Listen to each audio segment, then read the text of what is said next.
Good afternoon, everyone. My name is Bernie McIntyre. I'm with the Toronto Region Conservation Authority, and we're one of the partners, very proud to be one of the partners in the Energy Matters Summit. If I could get your attention up here, I'd like to thank you all for coming out to the summit. I personally have found it extremely informative, and the networking opportunities have been tremendous. Unlike many conferences you may have gone to, with this conference we wanted to have an ending session that held you here, not just because we want you to get caught in traffic as you leave, but because there's so much information that's delivered in these sessions. And the approach that we took this year was to have session chairs with a depth and breadth of knowledge and contacts in the industry that they could reach to bring really good speakers to those sessions. But we're only human, and there's only one of each of us, and we can only attend one session at a time. So our intent was to have, at the end of a whole conference, a wrap-up session where we could bring those session chairs up and hear from them what were the key elements of their 4 workshops that all of us have to take away and think about. As part of the Energy Matters Summit, we would really like to start to create that continuity, not just within the conference, but between conferences. Because it's critical that we don't just take one-off actions. Yeah, that's fun to do, but we really want to start to find out what are the strategic things each of us can do and bring that back with you to the conference next year. You know, based in part on what you've learned this year, bring back to us next year the actions you've taken, the successes that you've had, the failures that you've had. Work with us and your peers to learn from those experiences. So what I would like to do right now is call on my session chairs to come up and join me on the podium. Each of the chairs will be given a few minutes to just give you the highlights of what's happened within their sessions. Once they're done, we'll open it up to the floor. There's 3 microphones. By God, you can't see anything up here with those lights, can you? So we've got 3 microphones, and please feel free to ask the session chairs questions, comments, outbursts, whatever you feel relevant to what you've seen in the conference, what you might have missed, or the burning questions that you've got. So first, could I call up Brent Gilmore? He was our session chair with the Integrated Community Energy Solutions. Brent, join me up here. And why not a round of applause?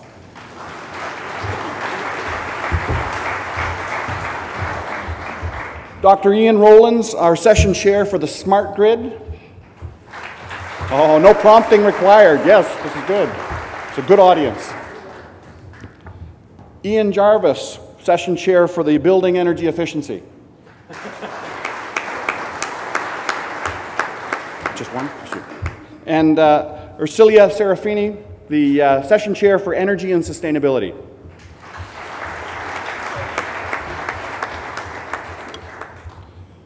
So please, folks, if you could help the audience understand what were the key elements of what went on within each of your sessions. Brent, could I start with you? Come on up. Sure. Oh, we get to come up. I thought we were going to speak right from our chair here. Oh, that's maybe. right. Sorry, yeah, you got mics. Yeah. Right. I'm just trying to get off of here, that's all. That's what I thought. It's the moderated session here, right? There we go. Well, thank you, everyone. I think we had a great 2 days, and my focus area for the parallel sessions I was moderating was on integrated community energy solutions. And so to quickly put that in context for everybody, that was an initiative that has been adopted in 2009. It was a direction proposed by the Council of Energy Ministers about what municipalities and the provincial levels of government and federal government could start to do to advance on-the-ground thinking, working with communities, particularly in the land use side, as well as transportation, and looking at energy systems, district energy as an example, but also in policy, the regulator on the other side, and how they could start to move forward with trying to advance how you address energy. And we started our first session off yesterday, very quickly, and I'll give you the highlights and who was speaking. So Rob Kerr really was highlighting some of the innovations at the City of Guelph that they've been trying to advance. And one of the key areas that he really acknowledged was his leadership that he's had from both his community but from council was quite critical for him to actually move forward his plan that was adopted nearly 4 years ago. But there was an innovation side that he had to bring forward and a struggle. That struggle was trying to understand how to make the projects actually happen. And he had to advance a slightly different working group, this case with his local utility. And that local utility has been Guelph Hydro, but they've also created a subsidiary. And that subsidiary has become one where they've been able to invest with other partners, third-party partners, to try and understand how to make the economics work for advancing some of the various interesting systems they want to move forward. So Rob touched on the opportunities for district energy, looking at solar PV, but he also outlined the challenges of having to rely on various types of incentive systems that are being included, including the FIT program, and how that might be an issue going forward and what might be able to do. We also had another session that really tried to broaden out that discussion a little bit more, and that was looking at biomass and bio opportunities. And just to summarize here, biomass is happening, and there's a lot of variations of that are being studied and thought about. Even here at the region of Peel was addressed, a fairly large study looking at biomass opportunities and the ability to supply different types of systems, in this case, the potential for district energy systems. But we also heard that there was a new approach also being really thought forward and brought forward, and it was presented by Union Gas, Ed Seward, and also Enbridge, brought forward a joint application to the Ontario Energy Board to advance the notion of renewable natural gas and what that actually means, which is taking syngas from various locations, such as landfills, and actually cleaning that and putting it into the natural gas grid. So actually, in this case, potentially lowering the carbon footprint and or substituting it for regular natural gas, and how much there is available. A lot. Enough to actually meet the thermal needs that are already in Ontario.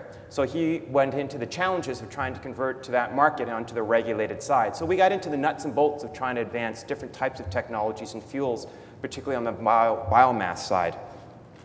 Our third session really touched on also innovation, interseasonal changing opportunities or interseasonal storage, something that we haven't given a lot of thought to maybe in conferences in the past, but it's becoming an opportunity. And we had two great presenters, Bill Wong and Julian Boyle, who I believe are still in the audience. Bill Wong talked about the opportunities in Okotoks and the success that they had, that last year they received about 95% reliance on their solar for meeting the baseload thermal heating needs of that community, which had about 56 homes. First one and the largest of its kind, but more importantly, the highest ever on solar thermal opportunities. But we heard that that was an initiative to start to understand high level of cost. It always came down to this, relative to the cost of natural gas and the competing opportunities there and how you make that advantage. It's a challenge still. But we did hear that in some cases, it also depends on where you are, particularly in the country or in this case in the province. And Julian Boyle presented the success of a project at the Halifax Regional Municipality of Halifax, and that included Alderney 5. And that project was really looking at the capacity to tap into sea level cooling and using that as an exchange system in borehole technology, again, so geothermal, geo-exchange, and the opportunities that were being provided there. And it's an ongoing operation and system, but it's being very successful, where they're meeting the majority of their cooling needs for about 400,000 square feet thereabouts. So it's been, again, some interesting discussions went on there, but the key conclusion that came out was interseasonal storage. That's not something we talk a lot about. Why not? What can be done there? What can we be looking at? What makes sense in Ontario for these opportunities? The last session that I just want to touch on really talked about an initiative that the Toronto Regional Conservation Authority, the Canadian District Energy Association, and Quest, Quality Urban Energy Systems of Tomorrow, and all our contributors and partners, which there are many in this room, have been really trying to advance. It's the other 50% that we're not talking about, the thermal side of our discussions. The other part that we know is the biggest part for heating and cooling, in this case of buildings and domestic hot water, up to 70% or more. And so that conversation focused on development of the thermal grid network and what it would take to do from a policy perspective to advance that. The conversation touched on primarily the use of district energy and its advancements to date, particularly in the City of Toronto, which was, I think, another really strong initiative about the 37 opportunities that are available, 3 that have been studied, and how you might move that forward through partnership arrangement opportunities. Maybe that's with third parties in terms of utilities or others. But the real key area that I just want to, I think we all stopped and talked about was, how do you build the thermal grid network? How do you get this infrastructure in place? Maybe if you don't have the customer there, how do you prepare for that? What should be in our planning regulation? What should maybe be changed to allow for that at this time? And why are we just so focused on the electricity? And And I think that's really where the other big question came in. And I'm going to summarize that that's kind of the overall themes that were discussed. There was lots of insights presented, a few challenges, but a few very good questions raised about what we may need to dig into deeper next year as we try and advance and address with the bigger questions on the thermal side, but also on transportation. I think the underlying theme that people raised right at the session number 1 was the feeling of, what do we do about transportation? What do we do? And what people were saying is, and in Guelph and others, is we're not sure. It's a tough one. Maybe we look at electric vehicles. How do we get people to switch out from their transportation? Where are people living and where are they working? And how do we encourage that, continue to move that shift together, that our transit's being aligned between where people are actually working and where they have to commute? These are tough questions. It's not one that's being readily addressed, and a lot of it focuses on fuel switching, something that we also might want to start to introduce into our conference themes for next year about how you do that and what it might take to make that happen here in Ontario. So that's really the sessions that we had in the summary of integrated community solutions. Okay. Thank you very much, Brendan. Hold your questions until the end, and we'll take all questions. Ian Jarvis, building energy efficiency. Yeah, the building energy efficiency stream. Likewise, I certainly enjoyed the session. I was very respectful of the many panelists who stepped up to join that conversation, to share their insights. The essence of the focus this time was around market transformation towards what we characterize as performance-based conservation, and how that differentiated itself from conventional energy audits and engineering calculations that have characterized incentive programs and energy efficiency efforts in the past, and more towards an evidence-based, data-driven benchmarking leading to identification of solutions, to implementing change, to verifying results, and in particular, setting energy targets for each individual facility so you know what the end point is and basing those targets on best practices. In other words, benchmarking will show you which are the most efficient facilities, and those serve to inform how good can other facilities be. So we set the stage for this in the first workshop with a number of the impressive programs that are emerging. The race to reduce, Linda Weichel talked about the race and how commercial landlords are getting together, benchmarking themselves against each other and working with tenants to make improvements.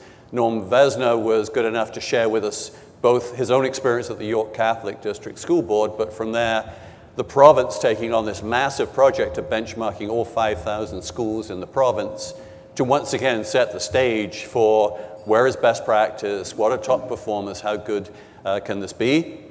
And then we had our own beloved Bernie McIntyre talking about the Living City programs, which in some ways, yeah, hold the applause for later, set the, or was that laughter I heard? No, it's set the stage for a lot of the work that's happened over the past decade when the Living City began the Mayor's Megawatt Challenge in greening healthcare and sustainable schools and other programs that followed the same kind of model, which really has been picked up more broadly now, but it is helping set the stage. We then had a panel of public sector and commercial office landlords that are using this methodology to drive remarkable savings within their own facilities. So we heard over and over again about the millions of dollars a year that have been saved. So this is no longer theoretical. This is evidence in the field, and all of them describing how this is a continuous improvement process that they haven't done yet. Sick Kids Hospital talked about the $2 million a year that they're saving, but that they're having benchmarked themselves against other hospitals in greening healthcare. Now they're stepping up to a whole new project aiming for another $2.2 million a year in savings. So the idea of this journey isn't done, but it's all driven by evidence, it's all driven by data. So the idea of this is real, it's immediate, it's a different approach, it's much more powerful, that it leads to, in particular, identification of operational savings, and all of the speakers talked about just how big those are compared with retrofits, and how it's approached that's completely scalable. That once you've got good practice, you can bring in more and more schools, more and more office buildings, more and more office buildings kind of chasing down the same path.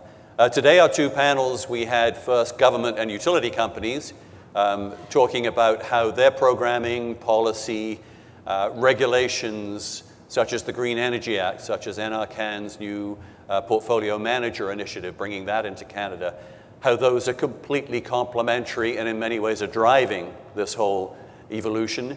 And then at the end, perhaps my greatest respect went to 6, in our view, leading industry members that were good enough to come and talk about how are they adapting their business models, how are they developing and providing the services that can respond to these metrics of performance, can achieve improvements, and allow them to continuously improve how buildings perform. So moving from selling products and services to more delivering solutions, to delivering kind of the end performance gain there. So those 4 perspectives kind of covered the idea of the market, the regulatory environment, and the industry. And I think we effectively developed that as a model of market transformation, which worked its way very successfully through the 2 days of conversation. So I certainly have a clearer understanding of how this all works now than I had coming in, and that's always, for me, a sign of great success. So it's been a good 2 days. Thank you, Ian. Ursula? Thank you. I had the opportunity and pleasure to share the moderating and facilitation duties with one of my colleagues, Julia De La Rosa, which some of you may have met yesterday. So she has passed on her feedback from those two sessions to me. The overall focus of my stream was really on best practices, sharing practical tools, tips around engagement. And how do you engage employees? How do you engage your consumers? How do you collaborate and partner both internally and externally within your organization to drive your sustainability plan forward? And how do you use and leverage energy management as part of your overall sustainability plan to get some traction, to build some excitement, and to get that motivation going to achieve more and more? So the first session we had was really focused on employee engagement. And how do you take the outputs of your energy management strategy and your sustainability plan and really integrate it among your entire culture so you can leverage more people to do more things? There were really 4 key outcomes from this fantastic panel who were willing to share practical tools, tips, advice on how they've implemented their employee engagement strategy. The first was really open, clear, accessible communication. And they couldn't underestimate the power of communication as a core tenet of their employee engagement strategy. The other big outcome was reinvigoration. When you design some of these strategies and you design ways to engage your employees, you have to keep it fresh. You have to keep it new. So this element of new ways continuously for people to participate and get engaged was another key outcome. And it has to be relevant and really of interest. The third point was identifying a champion, and we all know how important champions can be in getting anything done within our organizations. But that self-identification, allowing individuals to come forward and self-identify as champions, was an even bigger aspect than just designating somebody to be the champion and the owner of the plan. So really fostering that sense of finding as many people as possible within the organization that can really champion the ideas forward. And the fourth point was measurement. And measurement wound up being a key theme, as you can imagine, throughout all of the sessions in this stream. But the ability to measure and then communicate the outputs and being able to make that visible and seen throughout the organization was a key point. The second session yesterday was focused on, practically speaking, making a renewable energy roadmap for your organization. Where do you start? Where do you go if you haven't even considered it? And the town of Markham was able to share really the amazing work that they've been doing, not just in installations of renewable energy on existing facilities and buildings and the challenges that they've gone through versus buildings that are leased or owned and those types of, engaging with a wide range of different stakeholders. But they also talked about the planning aspect and how important it was to begin to plan for that renewable energy future. And as you're beginning to reconceive cities and towns, and there's that renewal aspect, building that into the planning process was so critical. And we also heard from the OPA, who shared the outcomes of the recent FIT review. And a big takeaway for the group there were all the practical tools and information that exists within the Ontario Power Authority, and what a great resource they could be for anybody beginning just at the early stages of beginning their plans. And there was really a lot of hands-on discussion about the application process and what that looks like and what the focus and the priorities are going forward. Our two sessions today, the first focused on energy management as an aspect of your sustainability plan. And there were a lot of really great takeaways from this group. One, and again, you'll hear the consistency with some of the themes and the topics that have already been discussed. You know, that ability to engage your employees, key part that, and a key aspect that came up again in today's session, that your plans can't just be driven top down because the payback is there and it seems to be an obvious fit. You really need to drive them bottom up as well and engage and get some excitement from staff as well. Focus on low-hanging fruit. This was an easy one. Establishing metrics and targets. Integrating the approach from an energy management perspective, not just on the technologies, but on the behavior change aspects that go along with that. That was another key, a key point. And with that in mind, again, that engagement piece becomes something critical that we heard over and over again. And the other point was the importance of demonstrating as an organization your commitment to this plan, not just externally to customers and consumers and residents, but also to the staff as well to keep them motivated. And finally, our last panel focused on developing effective partnerships and collaborations and what that looked like both internally within organizations and structures that have a lot of approvals and a lot of structure baked in versus engaging outside the organization. And we really looked at the risks and the pros and cons of both and what that looked like. And a key outcome from this final session was the concept of innovation and how innovation can be derived and is fostered more easily when you're bringing different parties and stakeholders around the table, around a challenge, around an issue that you're facing. So that concept of innovation can come and really be a key outcome from partnerships and collaborations was a big one. Lead time was another big thing that was discussed. So in collaborating to make those partnerships really effective, you need to make sure you bake in enough time for both parties to sit at the table, to understand what the respective objectives are, and to make sure that they're aligned as well. And final point here again was the concept of a champion and how much more easily innovative ideas and ideas can be brought forward if they really have a clear champion there. So. Thank you, Ursilia. Dr. Rollins, Smart Grid. Thank you very much. And first of all, I'm very appreciative of the opportunity to moderate and chair the series of four workshops that we had. Very fascinating sessions therein, and very appreciative of the individuals who spoke at the workshops, presented their experiences, and those of you who came out as well. I won't be able to do full justice to all the ideas that were presented across those 4 workshops, but like my colleagues, let me pick up on a few nuggets that struck me.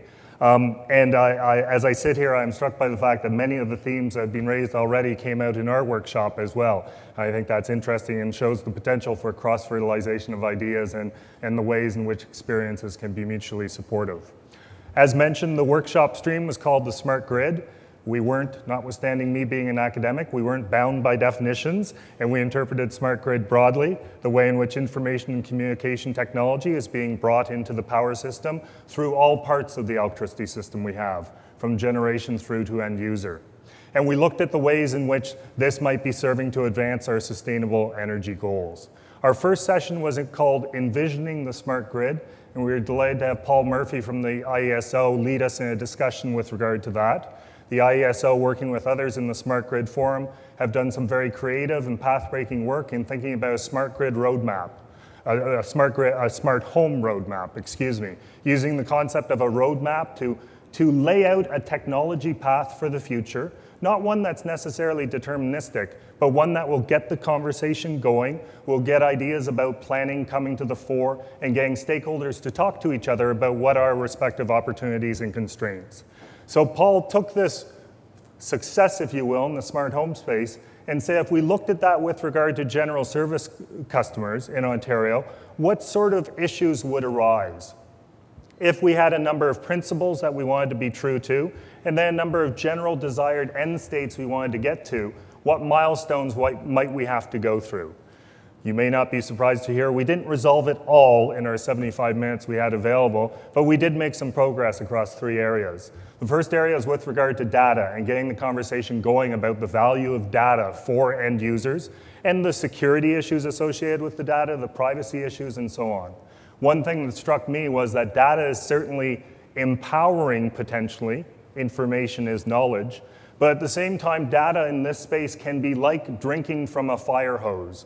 There's a lot of it there, and how do you get the bits of data that are useful for you? A second area we talked about was with regard to technology, and indeed technology may be one of the elements that allow us to harness that data, those data, in a useful way. But at the same time, there are challenges about interoperability in the smart grid. In work that I've done with colleagues across the province, we often hear people say plug and play, but when we actually try to deploy, there can be larger challenges there. A third area was about the business case, and Paul and others have laid out many of the benefits associated with smart grid deployment, and it's certainly the case that a range of advantages can be forthcoming. An interesting challenge in this is that many of the advantages are diffuse, dispersed, and sometimes collective. And therefore, how do you coordinate or encourage cooperation amongst different players, perhaps between different levels in jurisdiction as well, so that you can reap those benefits and move forward and make progress? A valuable message for me from Paul coming out of that first session was take the message of the smart grid roadmap back to your own organization, back to your own association.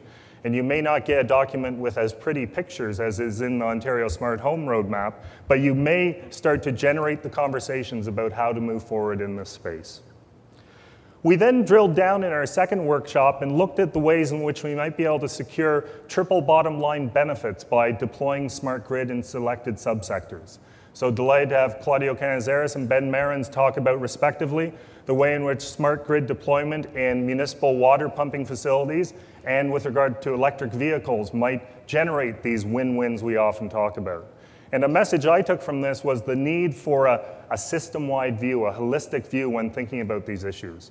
For Claudio, thinking about water systems, it was very much thinking about the temporal dimension. What is your demand across time? What is the reservoir level across time? What is the water availability across time? And then seeing how you can optimize amongst those different variables.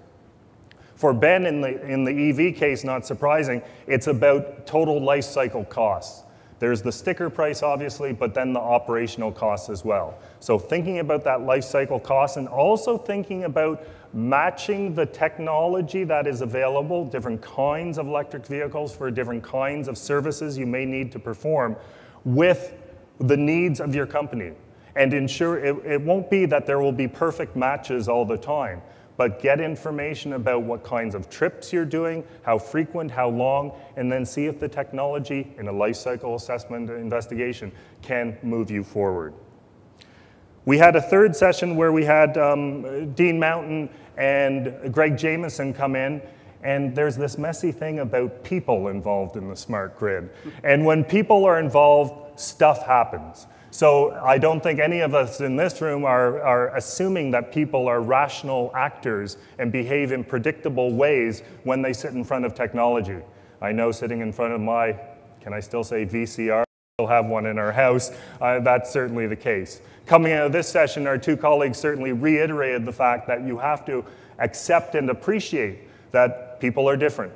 They have different motivations. This motivation may well change over time. It may well be a function of their social setting. It may well be a function of other situations in which they're located. I often talk to my students about the fact of, well, the average number was this. Well, what about the distribution? And that came out clearly in this session. Thinking about the different kinds of people out there. And if the technology works in the lab, you can't necessarily say, therefore, it will work in the field, in the community.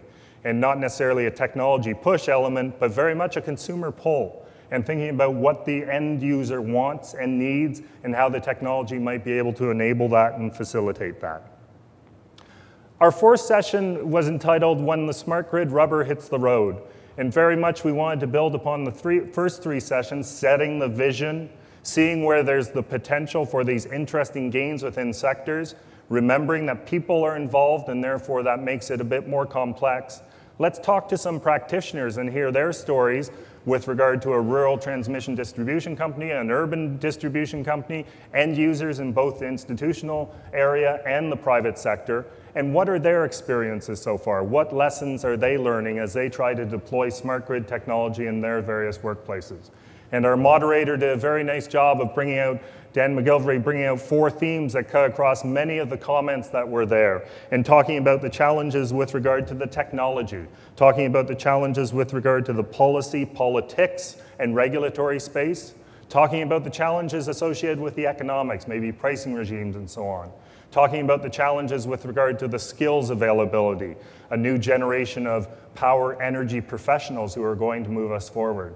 And I found it interesting as Dan and all the colleagues on the panel started talking about these in terms of challenges, they quickly turned it into opportunities as well. And certainly one left that session, at least I did, having a very positive feeling about the level of excitement in this area, in this space. That's not to say that the future is written and solved, it's that the problems are challenging, but potentially very, very fruitful, generating many sustainability benefits across a range of sectors. 2 final points I'll make, just themes that came to my mind that cut across a number of the panels we had, and indeed I think I've heard them raised here as well. And the first one I'll say is in some work we're doing, we're cognizant of the fact that the energy service one gets should not necessarily just be measured in joules or kilowatts or kilowatt hours as the case may be. What is the value proposition about energy? And in work we've done in the residential sector, we fully realize that people have a different feeling about different kinds of energy devices, and it's not just a function of how many kilowatt hours they're using. My furnace is going to be pink with purple polka dots in the basement. That's quite fine. Oh, you're going to touch my lamp lighting in the family room? Don't go near that at all. There may be a similar kind of energy consumption across the 2 end uses, but there's different values attached with it. That last one has ideas about coziness and hominess and status associated with it. So understanding the value proposition, as you take it to a workplace, there may be ideas about belonging, about corporate social responsibility and so on. So reflecting upon how that energy calculation, the value, of course the value in dollars and cents is critical, but are there other elements therein? And last thing I'll raise is just this notion about, though our workshop stream was called Smart Grid, and I said that we weren't constrained by definitions. Indeed, we went beyond the smart grid at times. And we reflected upon the way in which we might think about smart energy networks. And I think I've heard that theme raised here already. The way in which, well, let's picture it as energy services, and maybe different kinds of infrastructures may be able to correlate in an efficient manner. Similarly, we may think about it in terms of a smart resource network. Are there synergies between water and energy? Or we may think about it in terms of smart ecosystems. This is a lot about information provision across many different spaces, across energy, across resources. Maybe we'll bring in health. Maybe we'll bring in entertainment. Maybe we'll bring in security, and just thinking about that definition in some ways. So it was a fascinating series of 4 sessions where we covered a lot of ground. And I think, as one colleague said, perhaps raised as many questions as presented answers, but certainly invigorating. Thank you. Excellent. Thank you, Dr. Rowlands. Now, in the audience, any questions? Comments or outbursts? As you heard, there are a lot of very common themes that came out of each of the sessions. And I thought it was really interesting, the whole idea of engagement. And I think some were pointed to the issues that can create, and others that it's a need, a necessity. Brent and Ursilia, could you comment a bit on that idea of the alignment necessary? I think Rob Kerr and both Fernando commented on it in terms of within their organizations and also within the organizations you dealt with. Sure, I'll go first then. So in terms of the engagement aspect, Fernando, as a good example, talked about the challenges of bringing together different departments. And one aspect of the whole notion of integration, which I think is an underlying theme among all our streams here, I think you've heard that consistently, he needed to reach out to his planning colleagues. Though he's in the Office of Energy Efficiency, Environmental Services, formerly Office of Energy Efficiency now, They needed to go to planning, works and emergency services, and I think I could keep going down the list for Fernando if he's not still in the room, and bring them together to understand how to work together on the notion of energy. And what he really pointed out was that if one of the key things for his success was encouraging the notion of energy upfront in planning, and therefore understanding that your development going forward, or your transportation network going forward, your water, wastewater services going forward, all would be required on energy in some fashion, either the requirement to supply it with energy, or the fact that it could be bringing forward energy, like waste energy or opportunity for waste heat capture. None of that was brought forward in their own departments, particularly planning as an example. It's not a requirement for official plan. So trying to get that engagement department-wise was quite critical, but externally too has been critical for them to reach out across the city to work with the local constituents, BIAs, and others to understand what their concerns were, their opportunities were, and how they could actually form partnerships. That's one example, and right at the beginning, Rob Kerr has been very successful in the city of Guelph with reaching out and actually building what I would consider probably a very fundamental movement for the importance of energy in that community, as well as the City of London, who wasn't highlighted per se, but they've created a program called Rethink Energy, which was a whole discussion about the importance of energy in that community and what everyone could start to do about that, both in the business as well as on the community side in terms of your own home. And so I think we're seeing innovation within municipalities, how to reach out. We're also seeing the recognition that within corporately, you need to start to bring different departments together that have a relationship on energy. They just may not have it as their mandate. And that's the big difference. So it's trying to figure out how to work with them and bring them forward is what we heard a little bit in that session. There was an interesting theme or development that came through both yesterday and today on the engagement piece, and that was from Bill Turner from TJX, Melanie Short from Sanofi Pasteur, and Daryl Neat from Oxford Properties. They all shared how they each have, and they call it a different name, but a green team or an eco team or something internally that represents the champions within the organization. It was interesting to see three completely different sectors who have focused on this concept of engagement, both internally and externally, all mirror each other in terms of the way they're executing on that engagement theme and how critically important it was to them delivering their plan. One other aspect that was an interesting comment this morning that Bill Turner from TJX mentioned was, you know, a lot of the energy management aspects in terms of the functionality and the operations from a large retail chain were driven by data, were driven by their knowledge of their consumers and the functionality within the store, were driven by the payback in terms of the lighting and the building envelope and the heating and the cooling. Easy to build the case for it, easy to get buy-in and budget.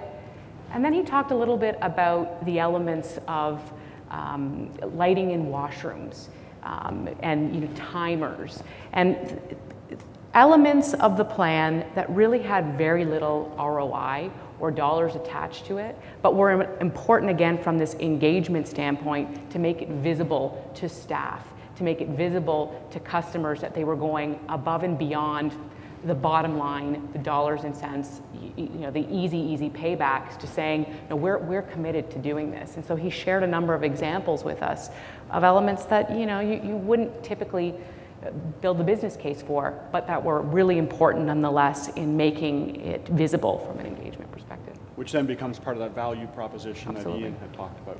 Yeah, I think, Bernie, you picked up on one of the key themes of sustainability, which is bringing back together the groups that, for business reasons over the decades, we've kind of separated and siloed so they can be individually effective.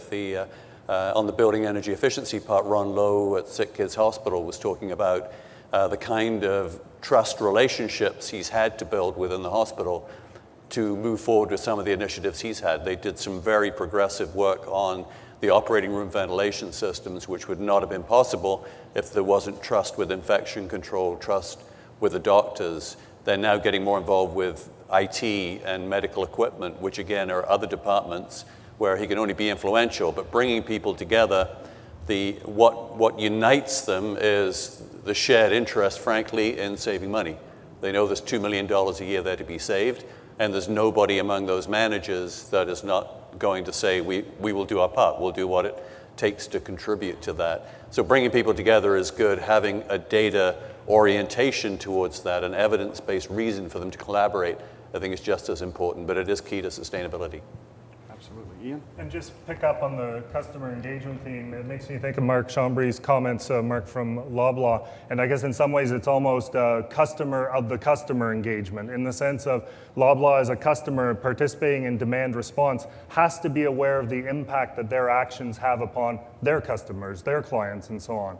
And one piece that I found intriguing was he was noting that demand response in terms of dimmed lighting during hot summer days were well received by their customers, by their clients, because, paraphrase him, their customers got it. Whereas when there were calls made upon them during what were not the hot days, there would be confusion on the part of customers, and perhaps my words, not his, them sort of saying, what's wrong with your lights today? So thinking very much about the understanding on the form of the customer, and in this case, the customer of the customer, if you will. And that's, you mentioned earlier, Ian, that idea that people make it complex, but there's that need, as we heard from the other, to do that level of engagement, to get people involved, and almost developing that common language and communication to be able to be successful in sustainability within the organizations. Just any questions out there? I've got two more. One of them, going back to you, Ian, you talked about in one of the sessions the idea of that system view and that larger roadmap. And one of my concerns is it's a regulatory and it's an agency thing that's going on. What does it mean to people on the ground? How is it going to manifest itself now? I think the smart grid going into our homes or our business, smart grid, the intelligent meters that are going into our homes. But how else? How are we going to see that? How are we seeing it now? How can people bump into this now or in the next couple of years? I think and it makes me immediately think of a couple of our practitioners in the last session we had, and the immediate way in which they're seeing it is in terms of the data. And indeed, us as householders perhaps seeing it in terms of data as well.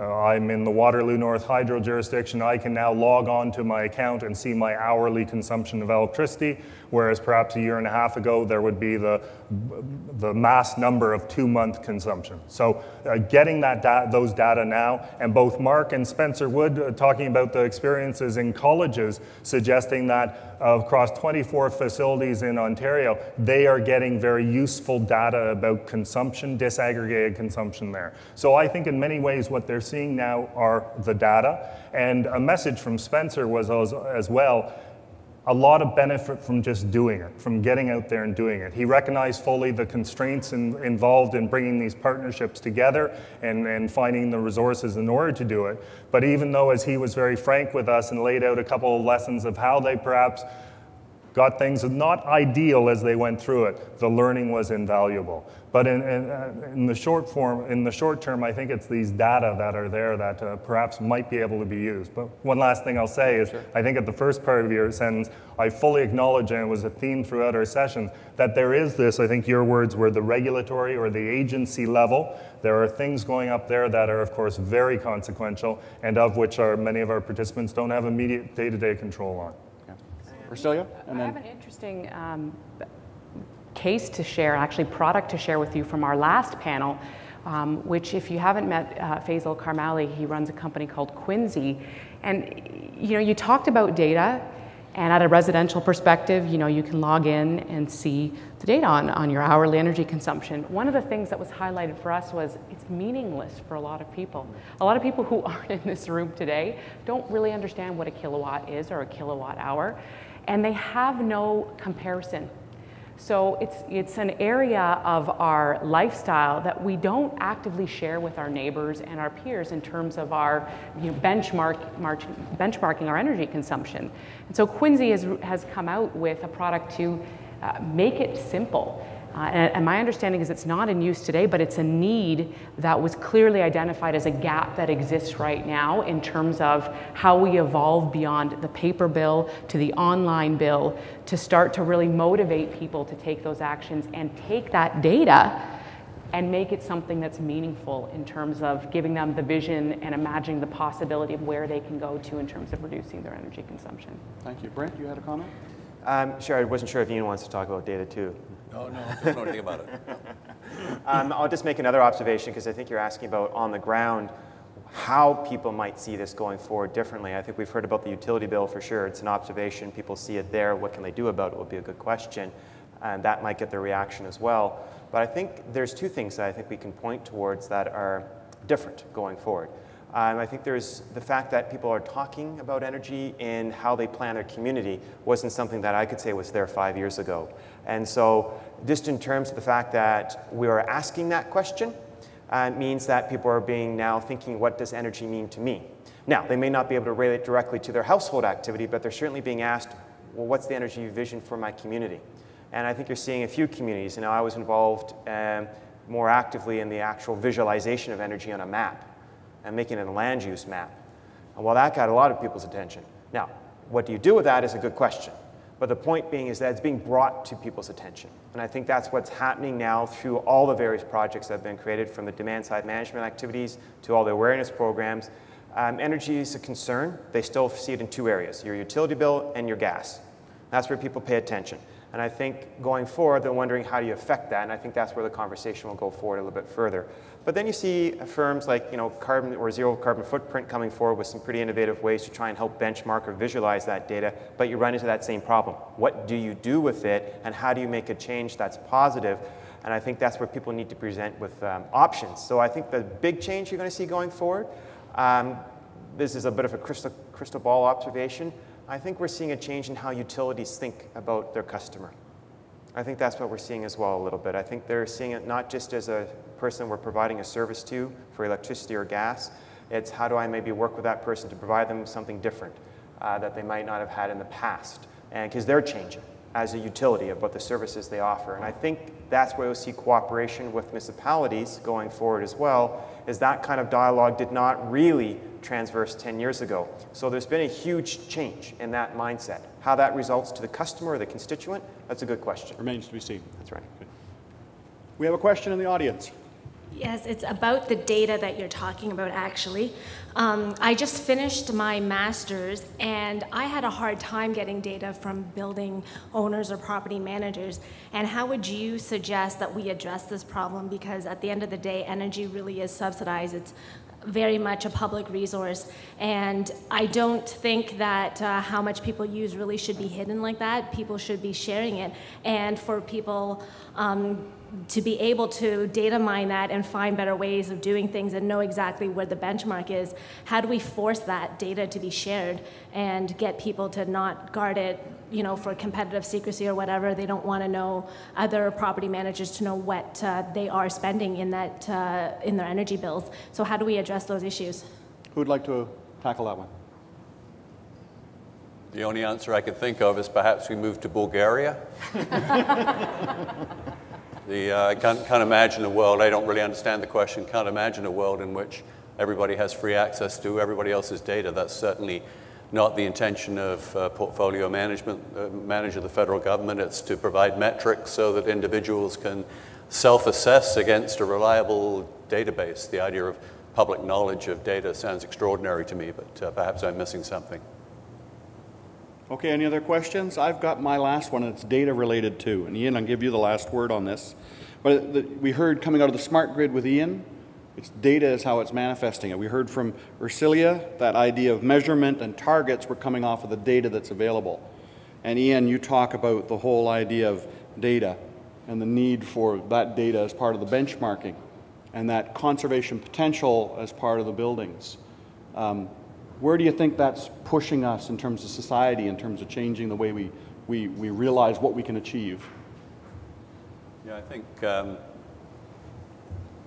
the data piece, we've come to characterize it that with buildings, they talk to us. It's just we've never spoken the language, and we don't listen very well. But buildings, the utility meter is the obvious place where there's a conversation going on, and we've never bothered to look at the cries of kilowatt hours and cubic meters that come out every month that could be high, low, or indifferent. Building automation systems, which are found in almost every building, are the most incredibly neglected supercomputers in the world. They have remarkable stories to tell that we don't listen to. We don't organize tenant complaints about when they're too hot, they're too cold, into a form which is actually useful as a feedback mechanism where the building's trying to tell us, excuse me, one of my heating risers is not working so well, or one of my air supply ducts is broken, which is driving energy inefficiencies throughout the building. We don't go and do the checkups. You know, physically, we'll go periodically and get our blood pressure and a cardiogram and everything else. That kind of testing is available for buildings. How's it working? And what kind of shape are the boilers in? It's remarkable how little of that we do. And as we do more and more of it, and it kind of weaves together, the building talks, and it tells you where its problem areas are, and it means you don't have to have engineers go and look at everything. It will direct you to where the issues are. So I think this conversation, so data becomes information, information becomes language, and language becomes conversation with the building, where it'll tell you how to fix it. It'll tell you how to make it efficient. And the results we're seeing in places like Simcoe County School Board and Sick Kids Hospital and some of the Cadillac Fairview buildings, which are energy levels unheard of in buildings of that type in North America, they're the direct result of working systematically through listening to the building, fixing its ills, and getting it back to the right order. Not the way it was originally designed, but how that particular building can be when you fix it and make it work properly. Thank you. Ian, any comments on that? No. Well, listen, folks, I'd really like to thank you for being a very attentive audience tonight, and please join me in thanking our session chairs for putting together what they did, a very good show.